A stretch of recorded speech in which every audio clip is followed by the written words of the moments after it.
Bonsoir à tous. Bienvenue à cette assemblée régulière du 13 octobre. Comme il a été mentionné sur le site Internet et sur Facebook, cette réunion se fait par visioconférence pour limiter les rencontres entre personnes, mais surtout pour freiner la contamination du COVID-19. Ce n'est pas de gaieté de cœur que nous sommes obligés d'interdire la venue du public à nos assemblées et aux différents immeubles municipaux tels que l'Aréna, Centre communautaire et autres. En effet, la santé publique a décidé de modifier la couleur orange à rouge pour l'ensemble de la MRC de Portneuf, vu les chiffres préoccupants de 146 cas actifs, représentant un ratio de 271,43 par 100 000 habitants de cas actifs. Cela représente 13,5 fois plus que la norme de 20 cas actifs par 100 000 habitants et nous donne malheureusement, je dis bien malheureusement, la deuxième place dans la province de Québec en date du 13 octobre. Alors, le mot d'ordre est le suivant. Allez travailler et ensuite retournez chez vous. Allez à l'école et ensuite retournez chez vous. Aucune rencontre sociale, aucun party. Restez chez vous. Limitez vos sorties au strict minimum tant et aussi longtemps qu'on ne verra pas la courbe s'aplatir et qu'il n'y aura pas de changement dans les directives de la santé publique Québec.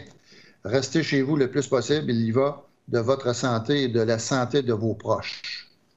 À tous ceux qui suivent déjà ces restrictions, le Conseil vous dit merci et continuons à se battre contre ce virus mortel.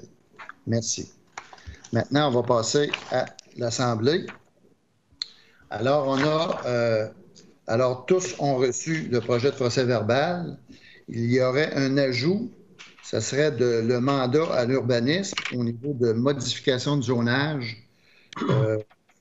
Cette modification de zonage-là portera sur la fameuse zone qu'on appelle RM1, qu'on voudrait la modifier pour être capable de prendre 2 terrains afin qu'on puisse y installer un jumelé.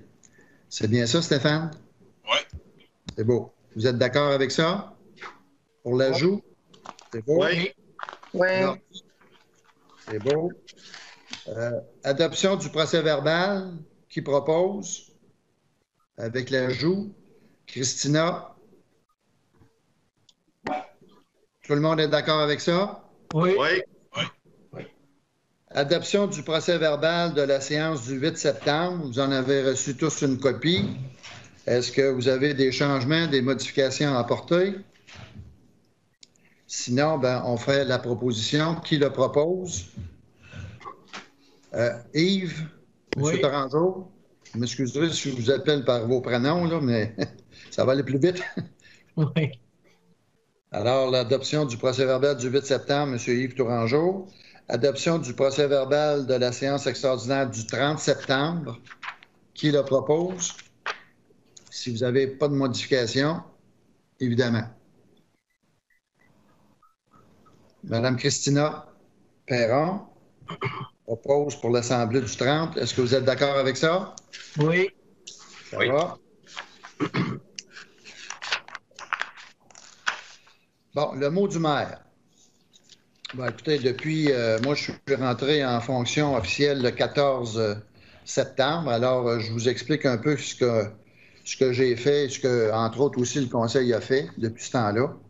Alors, suite à l'arrêt de travail de la DG actuelle, Mme Élise Lachance, depuis le 14 septembre, le Conseil et moi avons dû prendre les bouchées doubles pour arriver à répondre aux nombreux dossiers en cours et à finaliser certains dossiers par ordre de priorité et d'urgence. J'ai eu une première rencontre avec le DG le 14 septembre sur les dossiers en cours. Une quarantaine de dossiers étaient à suivre et ou à finaliser. Bon, vous trouverez ça peut-être nombreux, mais c'est la normalité des choses là, quand on voit une municipalité. J'ai donc convoqué une séance plénière le 14 septembre pour informer le Conseil des dossiers m'ayant été remis afin d'avoir les informations et de prioriser ces dossiers avec eux. La priorité numéro 1 était de se trouver un DG par intérim. Il y a eu aussi des discussions sur le contrat donné en urbanisme au privé en attendant de trouver une personne responsable de ce département. Entre le 14 septembre et le 30 septembre, j'ai rencontré les employés municipaux tant du bureau municipal que des employés de la voirie pour un premier contact en tant que maire. J'ai fait des démarches auprès des municipalités environnantes afin de trouver de l'aide pour l'administration quotidienne de la ville. Vers le 18 septembre, la ville a reçu une lettre ayant comme objet la retraite d'un de nos employés réguliers, ce qui enclenchera évidemment l'ouverture du poste de journalier avec un affichage interne. J'ai rencontré le directeur du service de la protection des incendies, une rencontre très positive de part et d'autre.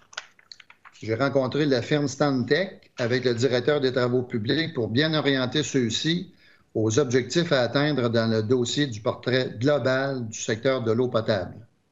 J'ai rencontré un contracteur intéressé à construire des maisons à logements multiples. Il y a eu une séance plénière le 22 septembre pour planifier l'Assemblée du 13 octobre. Le 30 septembre, il y a eu une assemblée extraordinaire portant sur des dossiers qui se devaient des décisions urgentes. Exemple, ouverture du poste de journalier dû à la réception d'une lettre de nos employés réguliers qui a décidé de prendre sa retraite. Autorisation de signer pour et au nom de la Ville. Donc, on a ajouté des noms d'employés afin d'être plus efficients dans nos démarches et dans nos signatures, évidemment, de chèques. L'engagement d'une directeur générale greffière trésorière par intérim, 2 jours par semaine. Alors, je souhaite la bienvenue à Mme Annie Frenette, femme originaire de Saint-Maur-de-Carrière. L'engagement d'un responsable en urbanisme, 2 à 3 jours par semaine. Cela correspond 2 à 3 fois plus de temps accordé au dossier d'urbanisme et au tiers du prix payé au contrat privé. Je souhaite donc la bienvenue à M. Théophile Guéroux. L'ouverture des demandes de prix pour la surveillance et le contrôle des matériaux pour la construction de la nouvelle rue, donnant ainsi un deuxième accès pour le futur développement résidentiel. J'ai été interviewé par M. Michel Beausoleil de la TV communautaire CGSR. Vous pouvez retrouver cet entretien sur leur site. J'ai fait une visioconférence avec le député Vincent Caron. Nous avons discuté des projets importants pour la Ville et des futurs dossiers à venir.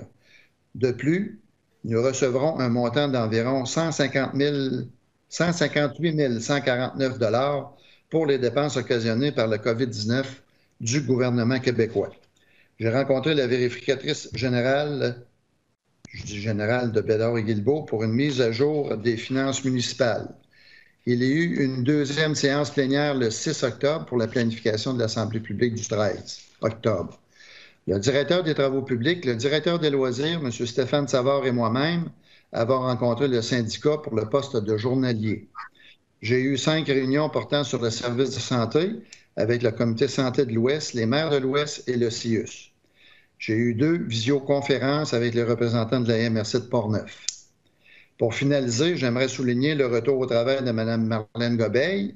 Elle nous sera d'une aide précieuse durant cette période importante de l'année. Merci. Alors, revenons au point à l'ordre du jour. Adoption des comptes du mois. Vous avez reçu évidemment les montants. 96 859,44 pour les salaires. Les comptes à payer, 135 890,55. Journaux des déboursés, 171, 119,46. Qui propose le paiement? Monsieur Marc-André Trottier, est-ce qu'on est d'accord avec ça? Oui. Tout le monde est d'accord? Merci. Rapport financier non fermé, bien, comme à l'habitude, vous avez reçu un rapport financier qu'on appelle non fermé pour la période de se terminant le 30 septembre.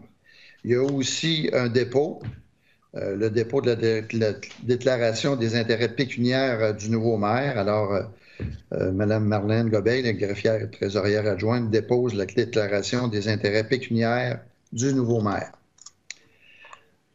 Prochain point, adoption du règlement 248-28-2020-1 qui modifie le règlement 240-28-2020 pour l'imposition des taxes municipales et tarifs et compensations pour l'année financière 2020.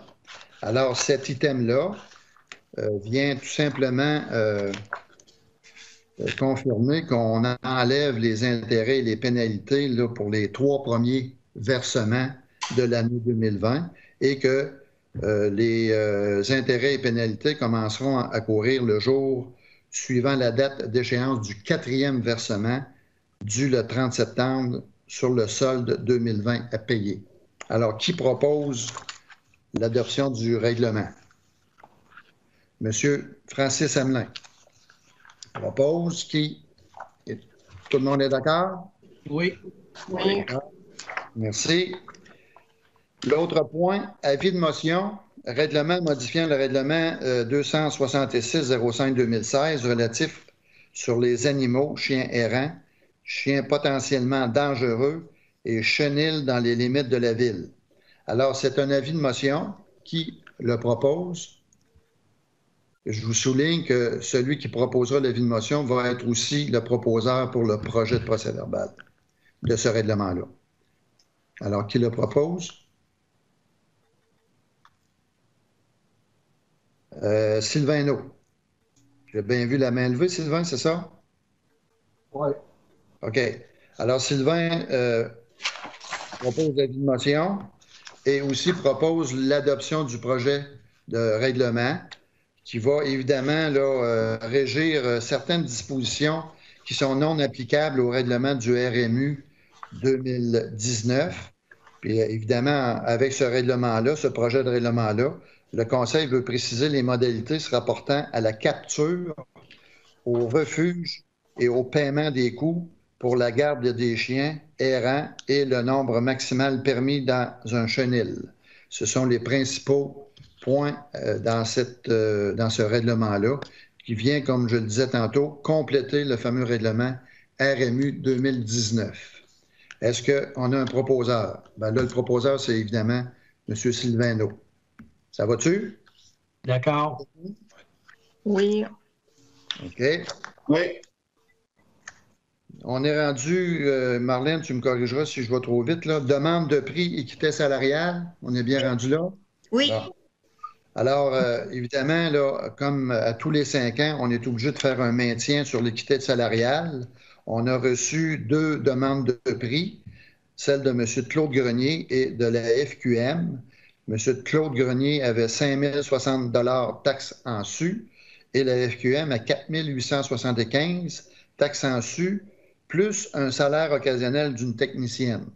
Alors, étant donné qu'on n'est pas trop au courant du prix du salaire occasionnel, ben, je pense que le Conseil a décidé d'aller avec M. Claude Grenier au montant de 5 060 taxes en su. Est-ce que vous êtes d'accord avec ça? Et qui le propose? Monsieur Yves Torangeau propose.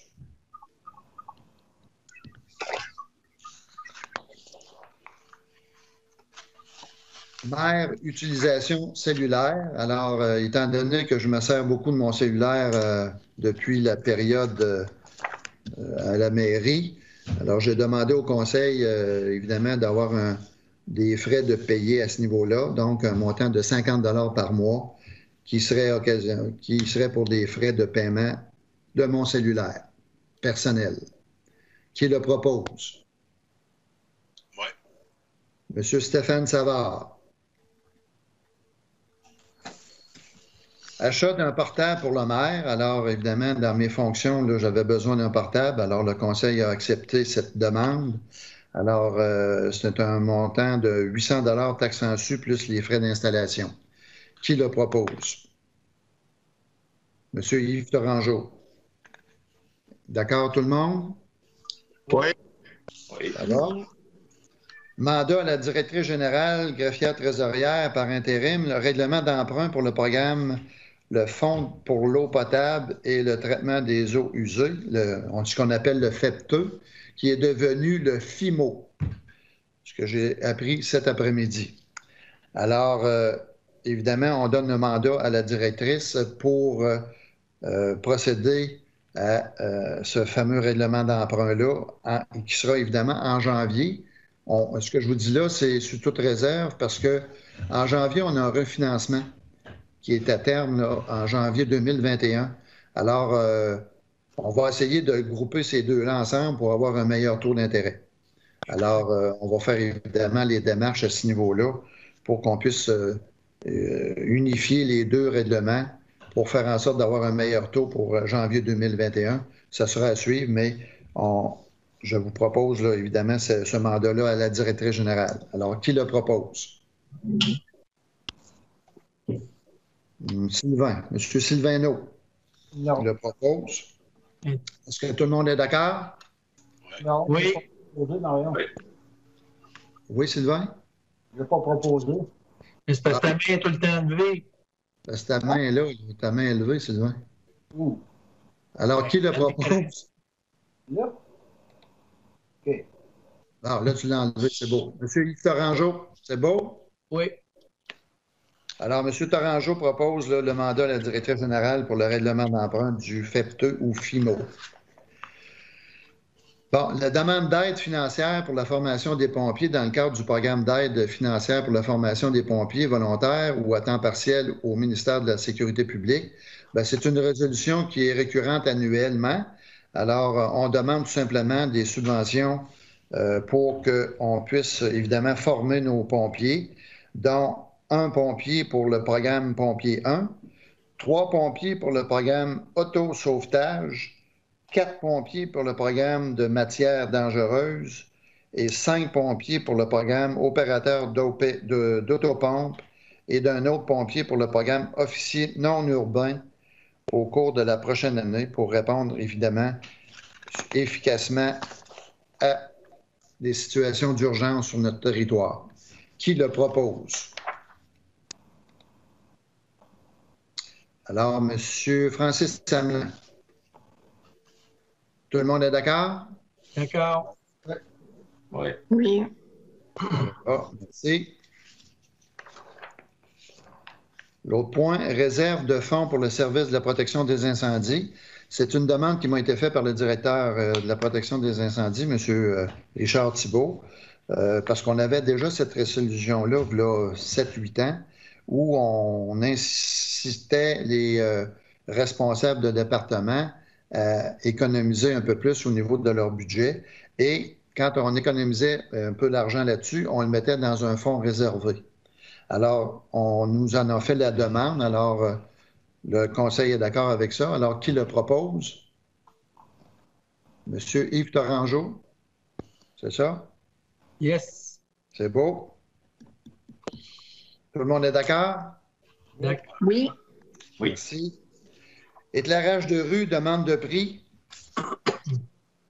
Bon, évidemment, l'éclairage de rue, le contrat s'est terminé le 31 décembre 2019. Alors, il faut évidemment aller en demande de prix à ce niveau-là. Alors, on va donner le mandat à Mme la directrice générale là, de procéder à des demandes de prix. Qui le propose? Monsieur Sylvaino, Yes. ça va? Yes. Oui. Tout le monde est d'accord? Oui. Oui. Demande de prix seulement de fissure. Le contrat se termine en décembre 2020. Alors, évidemment, c'est important d'avoir les chiffres pour le budget. Alors, un mandat toujours à la directrice générale pour aller en demande de prix sur le scellement de fissure, sur des propositions avec option de 1 an, 3 ans ou 5 ans. Qui propose? Madame Christina Perron. Tout le monde est d'accord? Oui. Demande, Marlène, si tu veux prendre une petite note, demande de prix reçu à l'item vulnérabilité et protection des sources. J'aimerais aussi mentionner, avant cette résolution-là, que M. Yves Torangeau n'a pas assisté à aucune rencontre ou discussion sur cette résolution-là. Et je vais m'abstenir du vote. Exactement. Alors, M. Torangeau, s'il était dans la salle publique, on lui demanderait de quitter l'hôtel, pas l'hôtel, mais la salle de conseil. Mais là, malheureusement, on ne peut pas. Mais on peut vous confirmer que M. Torangeau n'a pas assisté à aucune discussion sur cette demande-là. Alors, on a eu... que je fais l'emploi de Kifer. Exactement. Évidemment, il y avait, entre guillemets, un certain intérêt pécuniaire. Ce serait même à prouver, là, s'il fallait aller jusqu'au bout. Mais, comme je le dis, M. Torangeau n'a pas assisté à aucune discussion. Alors, on a reçu 2 demandes de prix. CAPSA à 32 300 et Aquifer à 41 675 $. Alors, Le conseil, évidemment, là, suite à ça, on va aller au plus bas soumissionnaire, qui se trouve à être CAPSA, à 32 300 taxes en su. Qui le propose? Madame Christina Perron. Est-ce que ça va pour tout le monde? Oui. Oui. Je veux qu'on marque mon abstention sur ce sujet-là. Là. Oui. Ton Merci, abstention, ça Marlène. veut dire que tu es contre? Non, abstention, ça veut dire que je peux pas voter. Là. Non, non, ça, je suis d'accord. On va l'avoir marqué, ça. Parfait. C'est beau. C'est juste ça, je voulais être clair. C'est beau. Merci. Entente pour le loyer des fermières de Saint-Marc-de-Carrière. Une demande a été faite là, pour diminuer les coûts de location pour un montant de 125 $. Ça équivaut à peu près là, à la moitié si on calcule l'année au complet. Je pense qu'on a déjà eu une demande comme celle-ci puis que vous l'aviez approuvée à 125 $. Alors, c'est la même demande pour le reste de l'année. Alors, qui le propose? Monsieur Sylvain.